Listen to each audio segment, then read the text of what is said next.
when I do problem solving with clients, and by the way, feel free to ask questions throughout this. Again, if you watch this later, drop a question in the comments. It'll help me if I don't get it to it this time. I can get to it on a future episode. But when we talk about problem solving, there's two things you need to do in turbulent environments very, very quickly. And I'm going to go over one this week and one next week or the next time I do it. But the first one is to understand the color of the problem you're dealing with. And there's 4 kinds of colors. And I've used this for years to help clients get a grasp on. Remember, before you solve a problem, you need to know what the problem is. And the color of the problem gives you an indication of sort of psychologically, how do you need to prepare for it, what it's going to mean, what some of the challenges are. And we use these colors to simply classify 4 kinds of problems based on their color type. So the first color are the green problems. These are obstacles. These are simple barriers. The solutions are obvious, right? You come up to a green obstacle, it's a wall. You need to get over the wall, use a ladder, you walk around it, you break through it. But once you're past an obstacle, it's in your past, right? It's in your rearview mirror. Those are fairly easy, but we call them green problems. They're obstacles. Yellow problems, these are what we call dilemmas.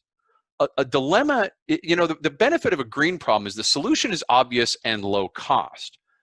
A dilemma may have obvious solutions, but none of them are easy or obviously cost-free. In fact, one of the characteristics of a dilemma kind of problem is that the choices all have consequences and there's no obviously right option. So often in a dilemma, we're picking between least worst options. And so you can see how all of a sudden from green problems, which are fairly easy, basic obstacles, we've jumped to a high degree of complexity because dilemmas, they may be hard to implement, they may be hard to reverse or unreversible, they may have consequences with them, but at least we know what these solutions are and we have information. So that there's a psychological barrier here of not wanting to make a choice that's going to have a consequence, but at least you know what your options are. A red problem, these we call quandaries, and quandaries are typified by high degrees of ambiguity, uncertainty. See, in a dilemma, we know the cost-benefit analysis, we know the pros and cons. We're struggling between picking the least worst option, but we know what our options are. In a quandary, we don't know what the options are. We may not know what the consequences are. We may not even know what the problem itself is on a good detailed level. We may have a sense that there's a problem. We may feel that there's something going wrong, but we may not have the full data. So quandaries are examples of where the solutions aren't as obvious and you're dealing with a lot of uncertainty. And the worst kind of problems to have are predicaments. So if a quandary is information you don't have on a problem you're going to have to make a decision about in the future, a predicament is when a quandary comes home, right? A quandary is not time-bound. You have some time to deal with it. A predicament is when you're dealing with the decision you have to make right now, but you are still in this high degree of ambiguity, uncertainty.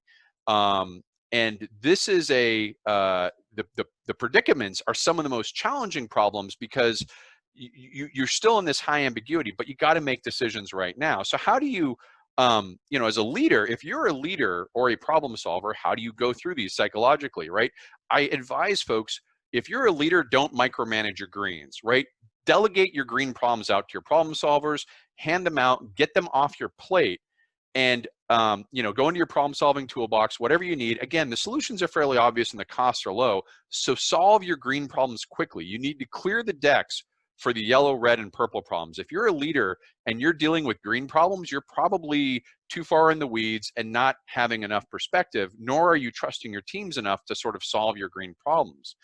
When it comes to dilemmas, your yellow problems, the reality, the psychological reason we put these off is we sort of recognize that no matter what choice we make, it may be unpopular, it may not work, so there may be a risk that our reputation's at stake. And so part of the psychological effort of dilemmas is to recognize and be upfront that these are going to be hard choices. You want to engage your stakeholders throughout the organization, your community. You want to educate and build consensus to what the problem is. and a shared commitment to the solution. So those soft skills that are in a problem-solving toolbox really come effective for dilemmas. Yes, there's a lot of technical ways to sort of evaluate the pros and cons, but the biggest thing with dilemmas is communicating the reality of the challenge of it and the potential consequences so that it's a shared decision or a shared accountability rather than one person feeling like it's all on them. When it comes to quandaries, you need to get ahead of these, right? A quandary is when an ambiguity is present and you've got some time to deal with it. So I say attack your red problems, right?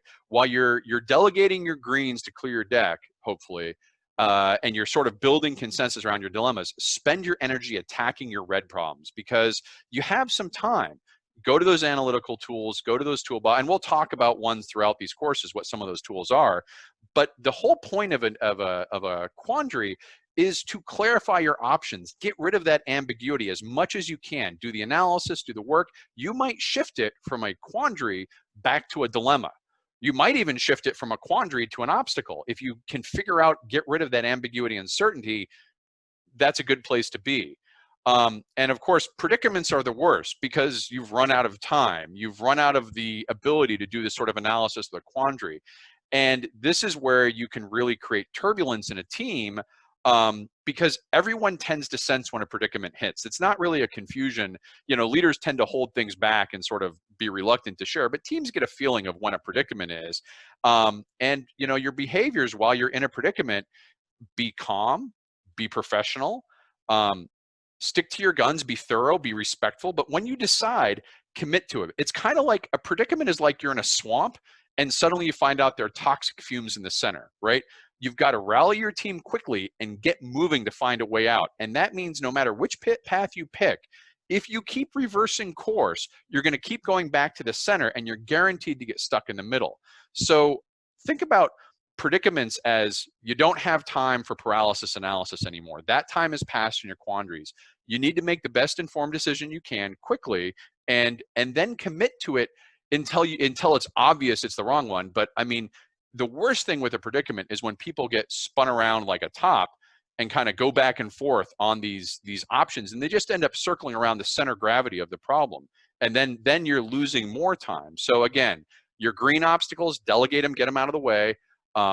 Your yellow problems, communicate with your stakeholders. Make sure people understand the problems and the choices. Your red problems, your quandaries, use your analysis to try and remove that ambiguity in your predicaments, pick a path and stay through it. Now, by the way, if there's any questions on this, feel free to ask, but I did have a question leading into this, which is how has COVID-19 affected these problem types? And it's interesting because COVID-19, of course, is the cause of this turbulence, and it's dramatically changed the problem landscape. I've done this "what color is your problem" for years.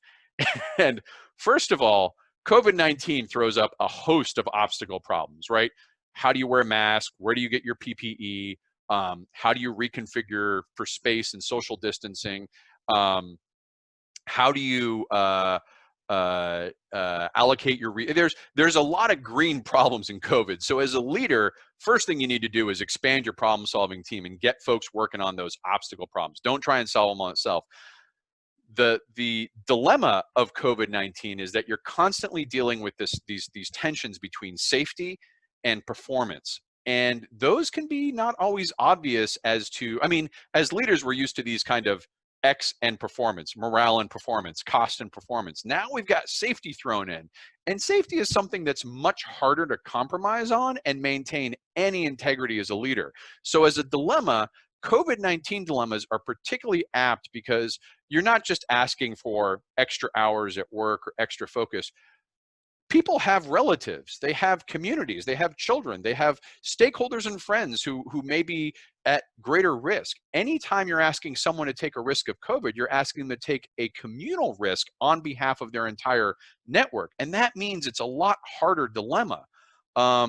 Quandaries, the interesting thing about quandaries in COVID is a lot of lingering quandaries that we're focusing to companies disappeared overnight from COVID. You know, everyone's like, well, you know, we're not really sure what the benefits of work from home are, so we'll put that off. We'll do some more analysis. We're uncertain about the downside of COVID is it shifted all of those quandaries to predicaments. And that was one of the things that was interesting to watch throughout March as quandaries became predicaments overnight. The problems that you put off solving and resolving got escalated into predicaments, and you no longer had time. And at that point, some of them reverted to obstacles, and they're like, we're just moving everyone online. I talked about how in many companies there would come a Monday when they just said, everyone goes online. It doesn't matter what it is, just do it.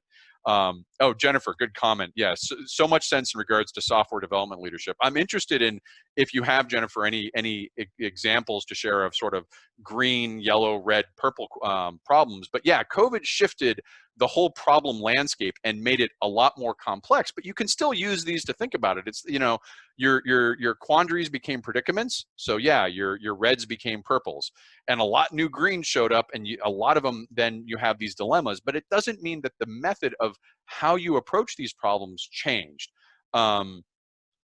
So any other questions on colors of problems